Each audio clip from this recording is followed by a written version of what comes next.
Selamat datang di channel Pemuja Malam. Jangan lupa like, share, and subscribe ya. Terima kasih. Chapter 8, jangan harap kau bisa menyentuhku malam ini. Seharusnya Belinda membawa satu pelayan ke apartemen ini. Gumam Theo yang sepertinya sedikit sebal karena harus membereskan sisa makan malam. Kau bisa istirahat jika lelah, Bung. Aku yang akan membereskan semuanya. Ujar Devan memberi saran. Apa biasanya kau juga yang membereskan semuanya? Tanya Theo curiga. Devan mengendikkan bahu. Hanya terkadang, setiap pagi masih ada ART yang datang untuk mengantar makanan dan membereskan apartemen ini. Jawab Devan menjelaskan. Theo bernafas lega. Syukurlah jika Belinda masih mengizinkan pelayan-pelayan itu datang ke sini. Tadinya Theo mengira jika Belinda juga menjadikan Devan pembantu di apartemen ini setelah menikah. Devan sudah mulai mencuci piring-piring bekas makan malam tadi. Pria itu melakukan semuanya dengan cekatan tanpa berucap sepatah kata pun. Kau akan tidur di kamar Belinda malam ini. Theo mendekat ke arah Devan dan sedikit berbisik. Aku akan tidur di sofa ruang tengah. Jawab Devan cepat. Itu tempatku. Kau akan tidur bersama istrimu malam ini. Jadi berjuanglah. Devan menepuk punggung Devan dan sedikit terkekeh. Kau juga akan menginap. Tanya Devan tak mengerti. Papa yang memintaku. Aku bisa apa memangnya? Jawab Theo mencari alasan. Devan mendesah pasrah. Semoga besok pagi Devan masih bisa keluar dari kamar nona direktur itu. Dengan selamat tanpa babak belur. Boleh aku bertanya sesuatu padamu, Theo? Devan memilih untuk bertanya topik lain. Satu pertanyaan yang beberapa hari belakangan terasa mengganjal di hati Devan. Tanya apa? Jawab Theo santai. Kenapa kau begitu bersemangat melihat kedekatanku dengan Belinda? Kau seperti... Devan memutar-mutar tangannya seolah sedang mencari kosakata yang tepat. Theo masih menyimak dengan seksama, menunggu Devan menyelesaikan kalimatnya. Maksudku, kau tahu sendiri pernikahan ini hanyalah di atas kontrak. Devan mengucapkan 3 kata terakhir nyaris tanpa suara. Karena Paman Owen masih duduk di ruang tengah, Theo mengangguk seolah paham. Pria itu kembali mendekat ke arah Devan sebelum menjawab pertanyaan Devan. Karena aku berharap kau dan Belinda bisa menjadi pasangan seutuhnya setelah kontrak ini selesai. Kalian pasangan yang serasi. Theo berbisik seraya menepuk punggung Devan. Ada nada penuh harap dari cara Theo mengucapkannya. Theo sudah berlalu dan menuju ruang tengah untuk menemani sang papa. Sedangkan Devan masih mematung di tempatnya, mencoba menelaah maksud Theo barusan. Flashback 2 tahun yang lalu. Kau dari mana? Tanya Belinda galak pada Clarissa yang baru pulang. Sudah 2 hari Belinda kebingungan mencari gadis ini. Dan sekarang Clarissa pulang dengan santainya tanpa rasa bersalah sedikitpun. Menyegarkan pikiran dari ceramah-ceramah pedasmu. Sahut Clarissa menatap tajam pada sang kakak. Kau pergi bersama Arkan lagi? Tebak Belinda mencekal tangan Clarissa yang sudah akan berlalu masuk ke kamarnya. Ya, Kakakku memang cerdas. Clarissa menipiskan bibirnya. Bisakah kau tidak jadi gadis murahan seperti ini, Cla? Geram Belinda seraya bersedekap marah. Gadis murahan apa maksudmu? Sergah Clarissa yang ikut-ikutan marah dan merasa tak terima. Pergi bersama seorang pria yang tidak memiliki ikatan apapun denganmu selama 2 hari. Itu namanya apa kalau bukan gadis murahan? Kami tidak melakukan apapun. Aku hanya menenangkan pikiranku dan Arkan menemaniku. Hanya itu, jawab Clarissa dengan nada berapi-api. Siapa yang tahu? Belinda balas mendelik ke arah Clarissa. Apa kau merasa iri pada diriku yang selalu dengan mudah bergonta-ganti pacar? Sedangkan kau sendiri hingga sekarang tidak pernah punya pacar. Dan mungkin sebentar lagi akan menjadi seorang perawan tua. Cecar Clarissa yang mengejek Belinda dengan nada penuh kesombongan. Tutup mulutmu yang tidak sopan itu. Belinda menuding ke arah Clarissa. Clarissa mendongakkan kepalanya seolah menantang sang kakak. Bukankah aku baru saja mengatakan sebuah fakta? Memangnya kau pikir aku melakukan ini semua untuk siapa? Selama 10 tahun ini aku selalu memberikan segalanya untukmu. Untukmu. Sergah Belinda yang suaranya menggema ke seluruh ruangan. Sayangnya aku tak butuh itu semua. Sinis Clarissa membantah kata-kata Belinda. Mama dan Papa sudah pergi dengan tenang. Aku sudah bisa menerimanya dengan lapang dada sejak 10 tahun yang lalu. Tapi kau... Clarissa ganti menuding ke arah Belinda. Kau yang tak pernah bisa menerima kenyataan itu. Kau terus saja berkubang dengan semua kesedihanmu. Lalu kau tumbuh menjadi wanita ambisius yang gila kerja. Hingga kau lupa bagaimana caranya hidup bahagia. Imbu Clarissa panjang lebar meluapkan semua unek-unek di dalam hatinya.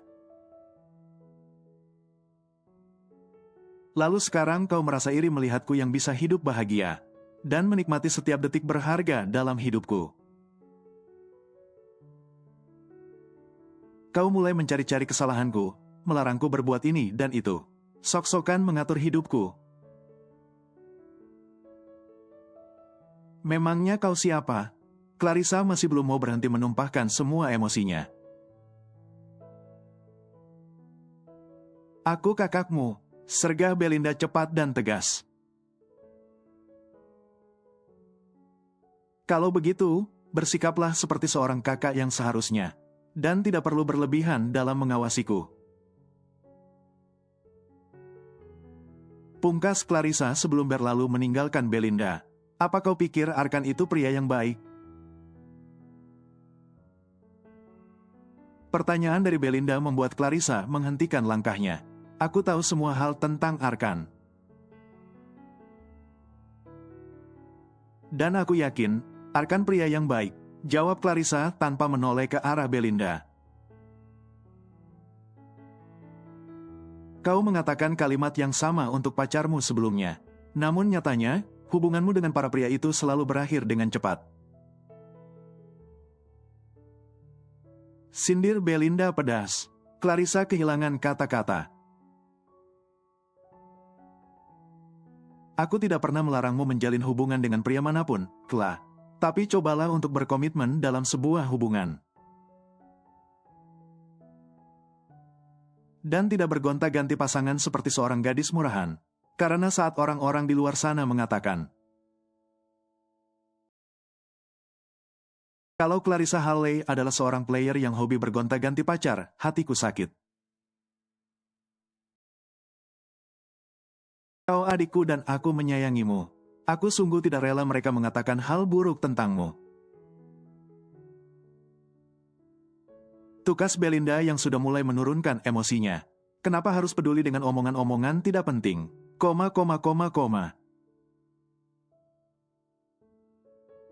Sahut Clarissa sekenanya. Gadis itu berlari menaiki tangga dengan cepat.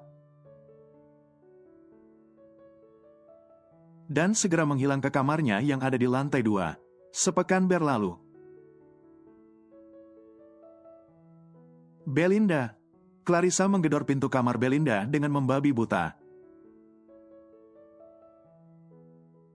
Belinda, buka pintunya, teriak Clarissa yang wajahnya kini dipenuhi air mata.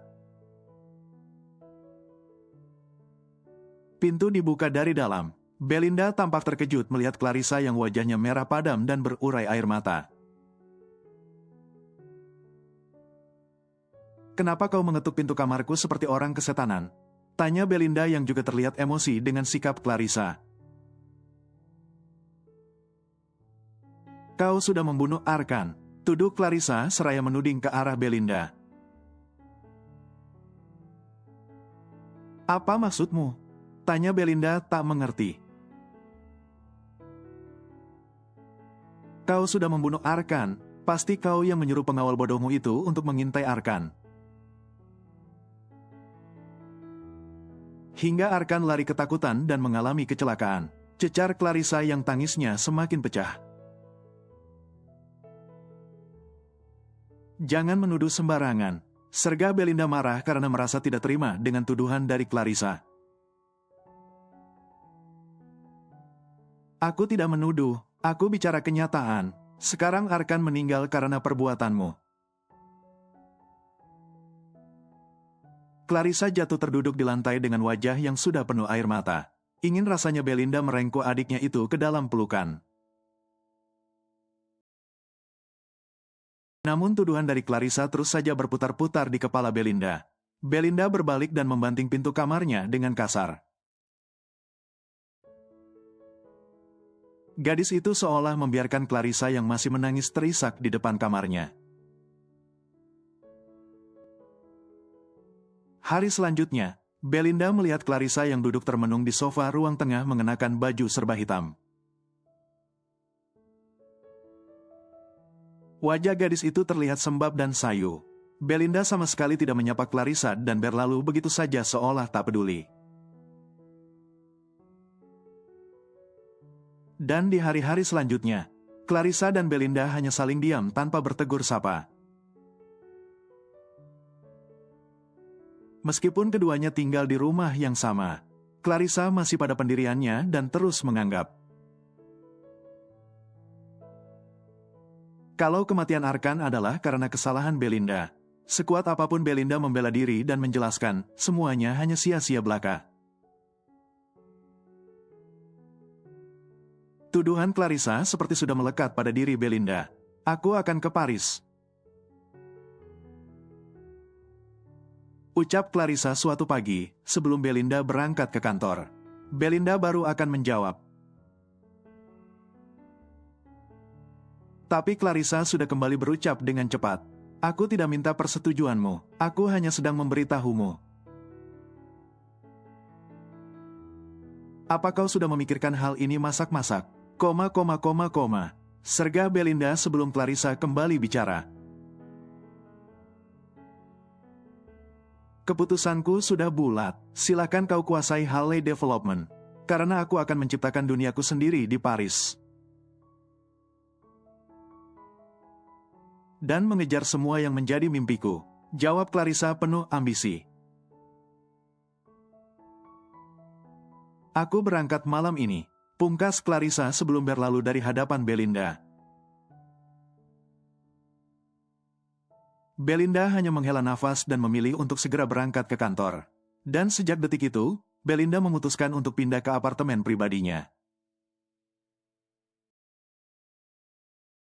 Belinda menjadi wanita yang gila kerja, dan seolah tak peduli lagi pada Clarissa.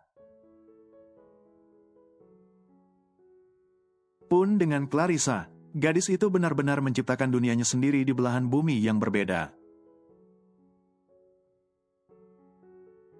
Clarissa memang beberapa kali pulang ke negara ini, namun gadis itu tak pernah berniat menemui Belinda saat pulang. Biasanya Clarissa hanya akan mengunjungi Paman Owen. Hubungan saudara Belinda dan Clarissa semakin merenggang. Karena perseteruan tidak jelas tersebut, baik Clarissa maupun Belinda, seperti tidak ada yang berniat memperbaiki hubungan di antara mereka. Dan Paman Owen hanya bisa memberikan nasihat-nasihatnya pada Belinda maupun Clarissa. Pria parubaya itu tidak bisa berbuat banyak pada dua keponakannya, yang sama-sama keras kepala tersebut. Entah kapan, hubungan Belinda dan Clarissa akan membaik. Flashback off. Belinda menghapus air mata yang meleleh di kedua pipinya. Mendadak Belinda ingat kehangatan dalam keluarganya. Sebelum sang papa dan sang mama meninggal, Belinda merindukan semuanya, termasuk juga Clarissa.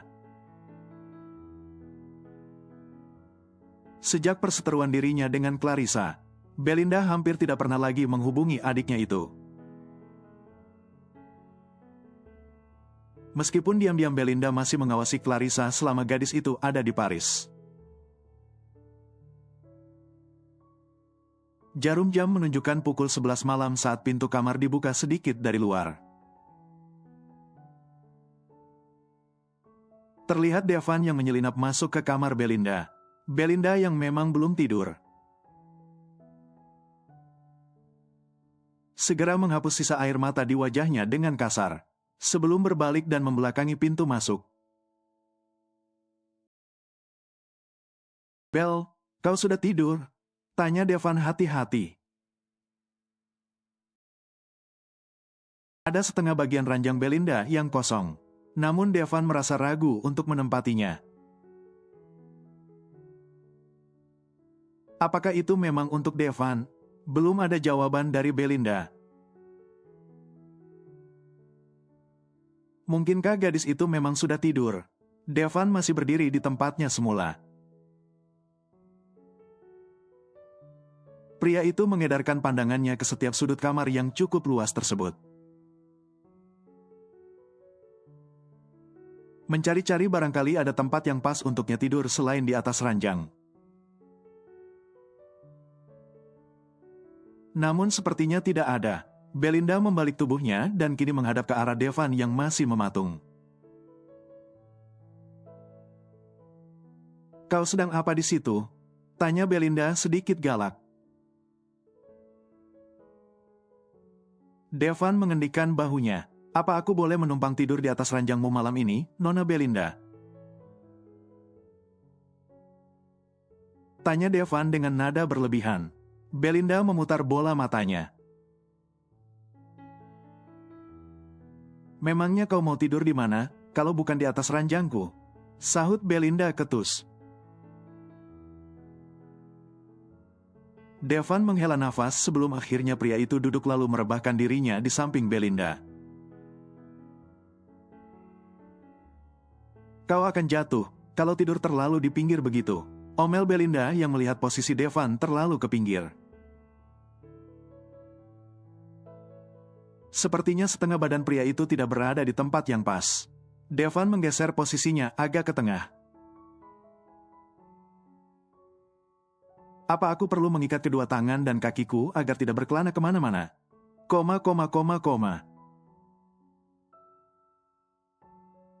Kelakar Devan yang kini menatap langit-langit kamar Belinda. "Masih ada jarak yang cukup luas di antara kita. Jadi tidak perlu berharap kau akan bisa menyentuhku malam ini," jawab Belinda yang masih berbaring miring menghadap ke arah Devan. Nona direktur itu memperhatikan dengan seksama wajah Devan. Meskipun bukan seorang pria kaya, namun wajah Devan terlihat terawat. Wajah persegi dengan tulang pipi yang tegas dan hidung yang sedikit mancung, membuat siapapun yang baru bertemu dengannya pasti akan menyangka jika pria ini adalah seorang tuan direktur juga. Devan menoleh sekilas ke arah Belinda, yang masih menghadap ke arahnya dan menatapnya dengan lekat. Devan berdeham kaku, detak jantungnya terasa lebih cepat dari yang seharusnya. Kenapa kau terus saja menghadap ke arahku sedari tadi? Tanya Devan yang kembali melempar pandangannya ke langit-langit kamar. Aku hanya sedang mengawasimu, agar tidak berbuat macam-macam malam ini. Jawab Belinda dengan nada datar. Devan terkekeh, apa kau akan terus terjaga dan mengawasiku sepanjang malam? Mungkin iya mungkin tidak, jawab Belinda sekenanya. Devan memiringkan tubuhnya dan kini wajahnya dan wajah Belinda saling berhadapan. Mereka saling bertukar pandang. Tidurlah, Bel, ini sudah larut. Nasihat Devan lembut. Belinda tak menjawab dan masih menatap lekat ke arah Devan. Kau sudah berhasil menghubungi Riana?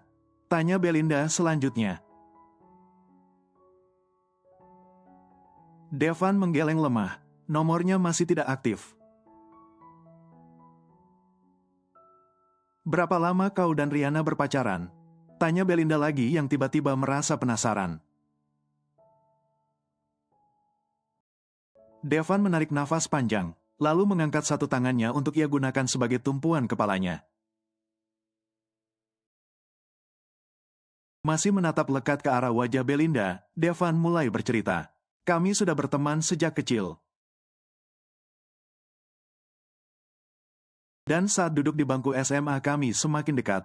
Semua orang mengira kami berpacaran. Tapi aku selalu mawas diri tentang kedudukanku yang tidak pernah sepadan dengan Riana. Devan menghela nafas sebelum melanjutkan ceritanya. Aku tidak mengerti. Sela Belinda sebelum Devan kembali melanjutkan ceritanya. Riana adalah putri dari seorang juragan di kampung kami.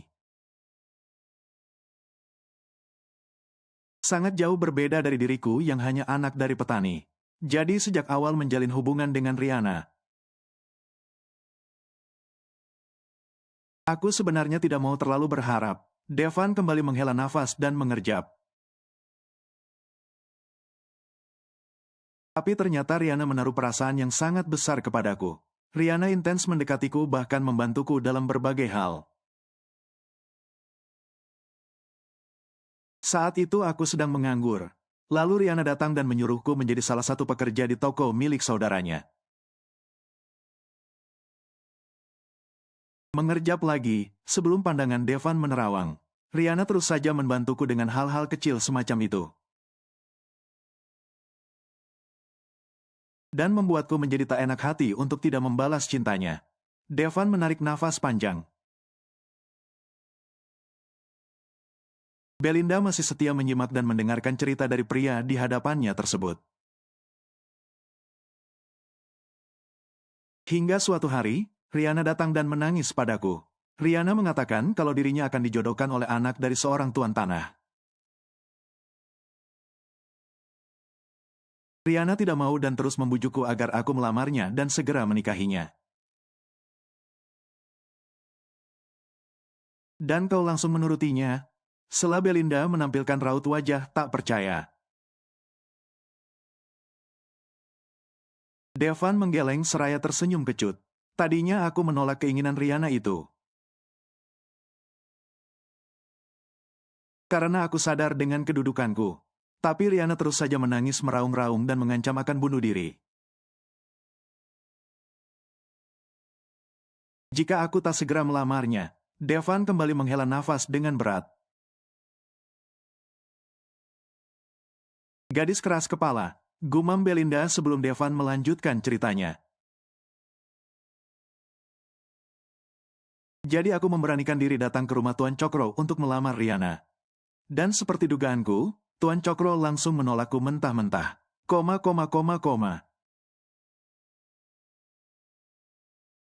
Devan kembali menerawang.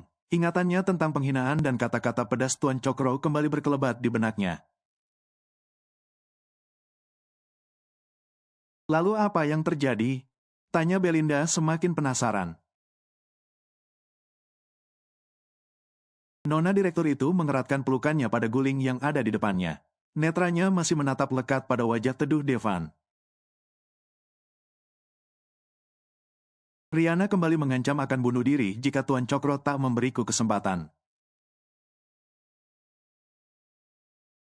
Aku melihat wajah putus asa Riana. Lalu semua kebaikan Riana mendadak berkelebat di benakku saat itu. Jadi saat Tuan Cokro menantangku, aku dengan lantangnya mengatakan, kalau aku akan bisa menjadi seorang wirausaha dalam waktu 1 tahun. Dan detik selanjutnya aku merasa menyesal karena sudah mengatakan itu. Devan kembali tersenyum kecut. Pria itu kembali tidur telentang dan menghadap langit-langit kamar. Kedua tangannya ditumpukan di atas dada. Jadi sebenarnya kau hanya ingin menyelamatkan Riana dari perjodohan itu. Karena merasa iba dan karena hutang budi. Tebak Belinda seraya menautkan kedua alisnya. Devan mengusap wajahnya sendiri. Entahlah, aku juga merasa bingung dengan perasaanku pada Riana. Lirih Devan yang masih menatap ke langit-langit kamar. Kau akan langsung menikahi Riana saat pulang nanti. Tanya Belinda sekali lagi. Ya. Jawab Devan seraya menoleh ke arah Belinda. Devan menatap lekat pada wajah nona direktur itu. Berusaha menelisik apa ada raut kecemburuan di sana. Tidak ada. Tentu saja tidak ada. Kenapa Devan sangat berharap Belinda cemburu? Saat mendengar dirinya yang akan menikahi Riana, memangnya Devan siapa? Hanya seorang suami bayaran dari nona direktur kaya. Sesaat suasana hening. Belinda dan Devan masih saling bertukar pandang seolah sedang berbicara lewat tatapan mata. Bagaimana denganmu, Nona Belinda? Kau tidak ingin membagi kisah hidupmu? Tanya Devan yang akhirnya memecah keheningan di antara dirinya dan Belinda. Untuk apa aku membaginya denganmu? Aku rasa kau tidak akan tertarik, sahut Belinda seraya memejamkan matanya. Namun gadis itu masih belum mengubah posisinya dan masih menghadap ke arah Devan.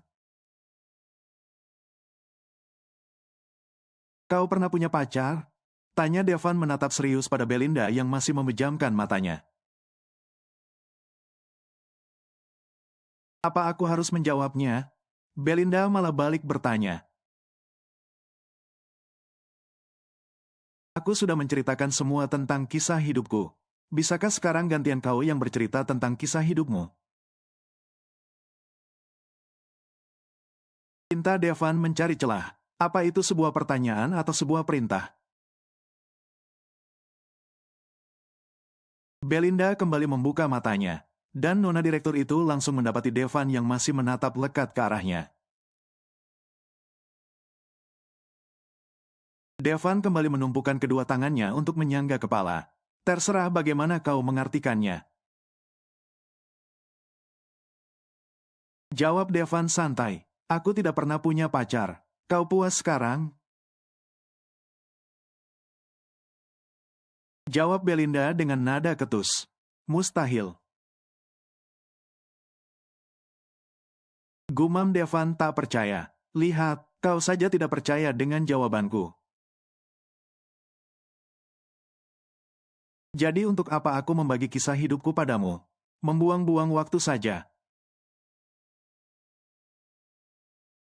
Sergah Belinda merasa kesal. Devan terkekeh. Kau wanita yang sempurna, Belinda. Bagaimana mungkin kau tidak pernah punya pacar? Karena aku sudah lupa bagaimana caranya hidup bahagia. Jawab Belinda cepat sebelum raut kesedihan itu hinggap di wajahnya. Kau masih saja berkubang dalam kesedihan hingga kau lupa bagaimana caranya hidup bahagia. Dan sekarang kau menjadi wanita ambisius dan gila kerja. Kata-kata Clarissa 2 tahun lalu mendadak berkelebat di benak Belinda. Mata Belinda terasa panas sekarang. Nona direktur itu dengan cepat berbalik dan memunggungi Devan. Belinda menghapus dengan kasar air mata yang mendadak mengalir di kedua pipinya. Maaf jika pertanyaanku menyinggungmu, Bel. Ucap Devan merasa bersalah. Tidak ada jawaban. Belinda masih membisu. Aku akan tidur sekarang. Selamat malam, Belinda. Ucap Devan lagi seraya berbalik dan juga memunggungi Belinda. Kini dua orang yang sebenarnya berstatus sebagai suami istri itu saling memunggungi. Devan mencoba untuk memejamkan matanya. Meskipun rasa kantuknya sudah menguap pergi sedari tadi. Devan merasa kalau Belinda tengah menangis di belakangnya sekarang. Namun Devan tidak berani menerka-nerka apalagi bertanya langsung. Andai Devan bisa merengkuh nona direktur itu ke dalam pelukannya. Namun sekali lagi, Devan sadar siapa dirinya. Devan tidak memiliki hak apapun untuk menyentuh nona Belinda. Karena dirinya hanyalah seorang suami bayaran. Devan mengerjapkan matanya beberapa kali sebelum benar-benar terjaga. Pemandangan di depan Devan terasa asing dan berbeda dari yang setiap pagi Devan lihat.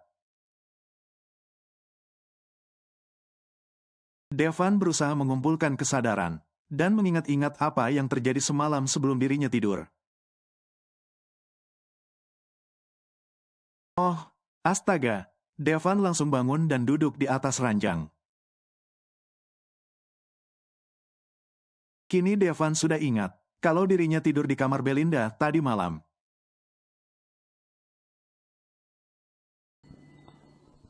Bersambung.